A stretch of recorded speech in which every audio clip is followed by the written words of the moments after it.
വളാഞ്ചേരി മഞ്ചറ ക്ഷേത്ര പരിസരത്ത് വേസ്റ്റ് കൊണ്ടുവന്ന് തള്ളുന്നതായി പരാതി. വളാഞ്ചേരി മുനിസിപ്പാലിറ്റി 15-ാം വാർഡിൽ സ്ഥിതി ചെയ്യുന്ന മഞ്ചറ ക്ഷേത്രത്തിന്റെ സമീപത്താണ് പഴകിയ വേസ്റ്റുകൾ തള്ളിയിരിക്കുന്നത്. വളാഞ്ചേരി ടൗണിൽ നിന്നുള്ള ഹോട്ടൽ ഫുഡ് വേസ്റ്റുകളും മറ്റു കടകളിൽ നിന്നുള്ള പ്ലാസ്റ്റിക് വേസ്റ്റുകളുമാണ് മഞ്ചറ ക്ഷേത്രത്തിന്റെ പുറകുവശത്തായി കൊണ്ടുവന്ന് തള്ളിയിരിക്കുന്നത്. രാത്രിയുടെ മറവിലാണ് വേസ്റ്റുകൾ കൊണ്ടു തള്ളുന്നത്. ഇതിപ്പോൾ വളാഞ്ചേരി 15-ാം ഡിവിഷൻ മഞ്ചറ ക്ഷേത്രത്തിന്റെ അടുത്താണ്. ഈ വേസ്റ്റൊക്കെ ഇവിടെ ഇടയ്ക്കൊക്കെ ഇതിൻ്റെ മേലെ ആദ്യം വണ്ടിക്കാരൊക്കെ കൊടുന്ന് തട്ടിന്നപ്പോൾ നമ്മൾ ശ്രദ്ധിച്ചേക്കിപ്പോൾ ഇന്നലെ ഒരു 3 മണിയുടെ ഉള്ളിൽ 2 മണി 3 മണിയുടെ ഉള്ളിൽ ഒരു മിനി പിക്കപ്പിൽ വന്ന് സാധനം കൊടുക്കുന്നത് മേലൊക്കെ കൊണ്ടുപോയി തട്ടാന്ന് ഉദ്ദേശിച്ചാണ് അവർ. അപ്പോൾ ഇവിടെയാണ് അവർ ഇട്ടിട്ട് പോയിരിക്കുന്നത്. വണ്ടി കയറാത്ത കാരണം ഇവിടെ ഇട്ടതാണ്. ഇത് ഹോട്ടലിൻ്റെ ഫുഡിൻ്റെ വേസ്റ്റൊക്കെ ഉണ്ട്.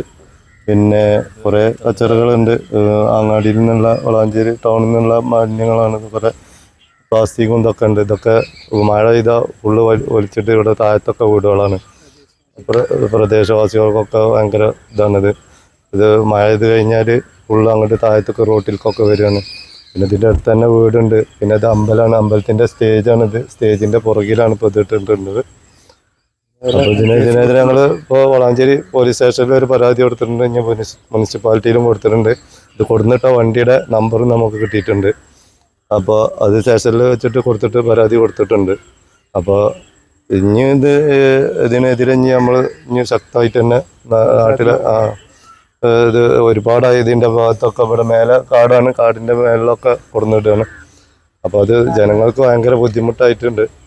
ഇനി എന്തായാലും അതിനെതിരെ ഇനി നമ്മൾ ശക്തമായിട്ട് പ്രതിഷേധിക്കും.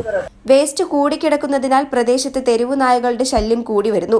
കാൽനടയാത്രക്കാർക്ക് ഇതുവഴി യാത്ര ചെയ്യാൻ ഏറെ ബുദ്ധിമുട്ടും അനുഭവപ്പെടുന്നു. ഇതിനാൽ മുനിസിപ്പാലിറ്റിയിലും പോലീസ് സ്റ്റേഷനിലും പരാതി കൊടുത്തതായി നാട്ടുകാർ പറഞ്ഞു. News desk D4 news.